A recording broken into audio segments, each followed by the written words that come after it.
have a fascinating concept in the laws of Chanukah that technically in Eretz Yisrael, as the Gemara presents, in Eretz Yisrael, and should be everywhere, is that you light your menorah outside. That's the idea. You light it outside, whether it's in your doorway itself or by the entrance gate that a person has, you light it outside. And that is the minhag that people do in Eretz Yisrael, that light outside. It's a beautiful experience for a person to go to Eretz Yisrael. During Chanukah, you see menorahs all over the place, in nooks and crannies, by different parts of people's homes, not in their windows, but rather outside.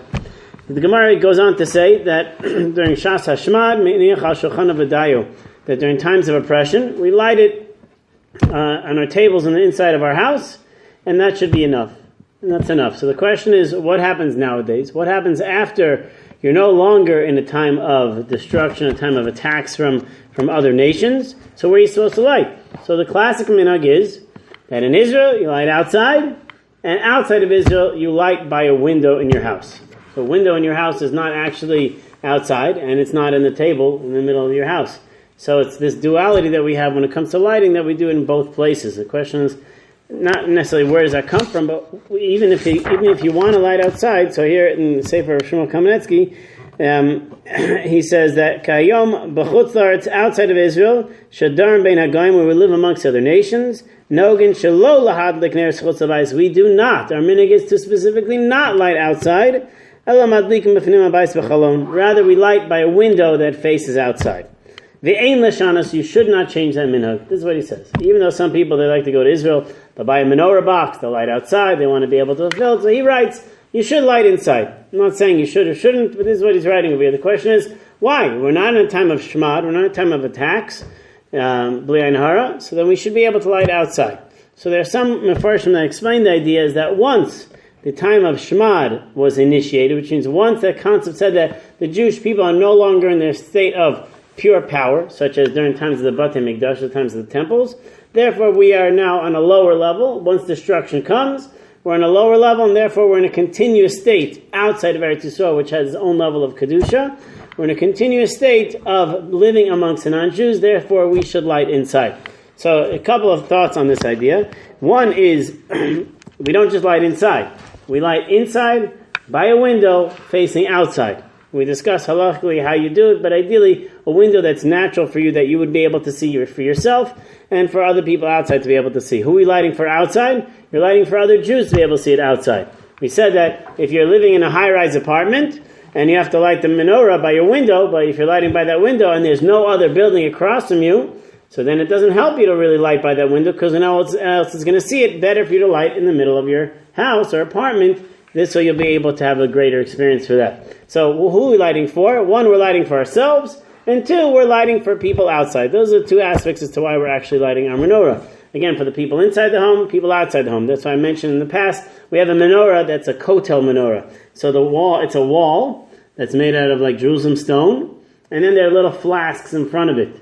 So when you face it, you can see all of the candles there, but when its back is to you, it's just a wall. You don't see any of the candles. It only faces outside. So if I were to put that by my window and face it outside, then inside, no one's actually going to see the menorah. So when we had lit it in the past, we put it at an angle, so you could see from the outside and see from the inside. But what do you need? You need to be able to feel both. You need to be able for the people inside to be able to experience it, and the people outside to be able to experience it. So I heard a nice idea from Avraham Shor that explains part of the concept that nowadays when we light by inside, we're lighting inside our homes versus lighting outside the homes. What is the idea of lighting outside the home?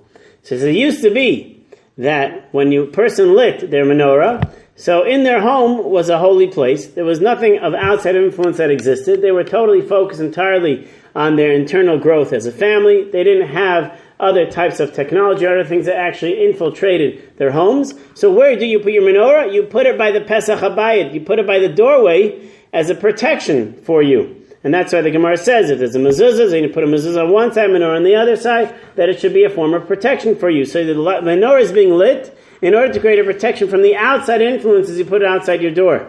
But nowadays, when our influences are actually in our homes, it's not enough to have a protection outside of our homes. Rather, we have things that are living inside of our homes that can be negative influences on ourselves and on our families and the like. Therefore, the Kedusha must be brought in the home, and you actually need to light in our home as well. So therefore, it doesn't matter whether it's a time of destruction or not, or attacks or not. We have to realize that there's a spiritual attack that's constantly raging within us. Therefore, we need to have that inside our home as well. Therefore, he suggests that's why even though back then we used to light outside, but nowadays we have to light inside. In Chutzarts, when you live amongst Goyim, you have to realize that there's an influence for all of us. Certainly with today's technology, the influence is on the inside as well. And therefore you're lighting in the inside to be able to create that Kedusha for ourselves, so it can then permeate and be a protector for us on the inside of our homes. Also something to note for ourselves is that light that we're shining, we're not just shining for ourselves, we also want to allow that light to shine outward as well. So as much as we have to work on we have to work on perfecting ourselves and bringing Kedusha into our homes, we also shine it out to the outside world to allow them to recognize the possibility as well that Kedusha, they should be able to recognize that Kedusha. But where is our Kedusha? Our Kedusha is going to be in our homes. And if a person sees that in the home, outside the home, that will hopefully be nimshach them, that will bring them to a higher state of Kedusha. Rabbi Nachi Klein says, Yisrael Leficha.